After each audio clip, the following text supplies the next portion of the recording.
so we're on the last grid, and just some tips when you're rinsing them out. You want to make sure nothing's broken on the internally, or on the mesh here. If something is broken, if it's just minor and a couple little breaks on this little skeletal frame internally, it's okay. But if it's really bad and crushed, it may be hard to put it back together. It might be shooting DE back into the pool. If you have any DE blowback, check these grids, and then it could be the multi-port valve handle. Once you're done with the grids, we didn't show the top manifold. Just rinse the top manifold again, inspect it. I'm running out of daylight here, so try to go quickly. Just inspect real good for cracks. Most likely, if there's a crack, you're gonna get DE blowback. So check the screen, check the top manifold. We're now gonna go and rinse the bowl of the filter out, the bottom portion, and the lid. We're gonna do that real quickly. Keep recording. We're gonna go ahead and just do the O-ring with the fan spray up here. Just rinse out internally. It comes out the bottom. After everything's said and done, we'll rinse off the pad and we're good to go. So that's it there. I don't have any lubricant right now, but there's an O-ring here, an O-ring here, an O-ring on the lid. It's a fairly new system, so I don't think I need to lube it. Should be just fine. But anything over a year old, you probably want to lube the O-rings. Okay, so now we're here, about to put the grids back in. You got to find the smaller grid. And it goes actually in a place that says small grid.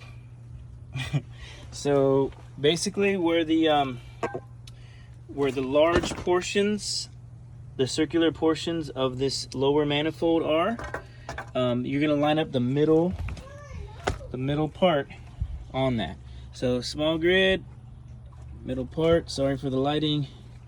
You just follow the little spider. This is your guide on how it's supposed to line up. So you line it up like so. Okay.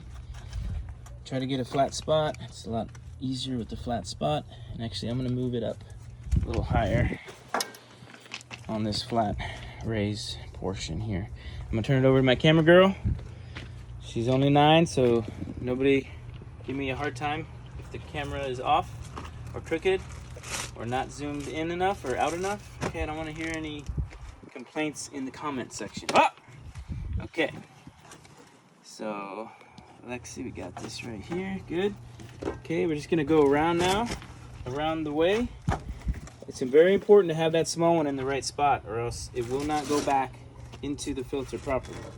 So we're going to go ahead and install these as we go around, and I'll cut back in just a second. So see you in just a minute. Okay. So now you got them all in the right place. This is where this little guy comes back into play. The little open side here goes towards the small grid where the pipe of the filter sits. I'll show you where that sits in just a second. You get right here, you put the rods through.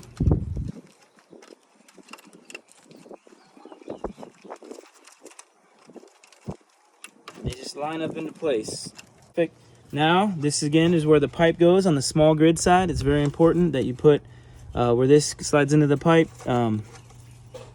You put this on this side. So we're gonna slide through again these first, and then line up each individual filter grid.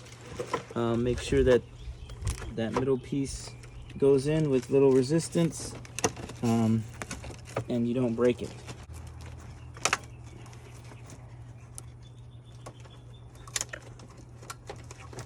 Okay, so that looks pretty good all the way around. Spacing looks good. And then now we can put our wing nuts on. And when we're doing this, push down and tighten as you go. We're gonna get a little mallet hammer and get it in real nice and snug. You're going to mallet hammer so you're not damaging anything. You just tap as you tighten. Just tap around and make sure it gets nice and snug. We don't want these grids too loose.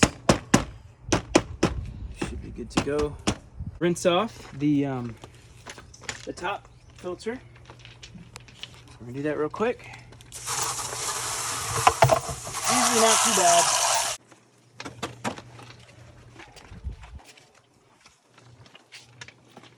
And install this now back onto the filter. It's very important to not let this bend or break too much, okay? We can't, it's pretty rigid. So you're gonna lift it where it says to lift here. Get in a good position to where you can set it in carefully.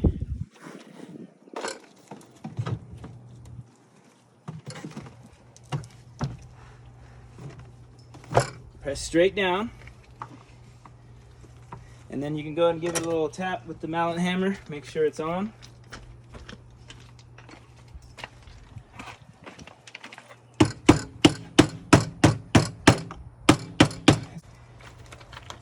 Usually you can go a year without having to disassemble and clean it.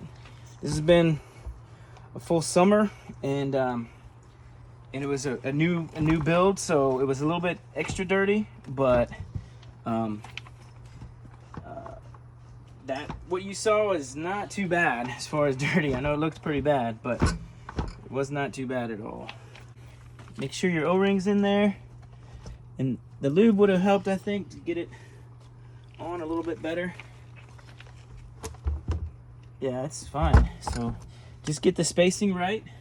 Make sure that you have your nozzle at a point to where when you ever relieve pressure, it's not spraying you in the face. So at an angle off to the side, away from like a pump, it's probably your best bet. So move it just a little bit this way. There you go. Okay. So now, if your filter leaks, it's because you're doing this next step wrong. Put your band on, get it to a point where you have decent access to this, because you're gonna need to tap real well and get the socket set on there. So get it in a place where you can, you know, that's not up against the wall or something. So this is nice and open. And washers, keep those together.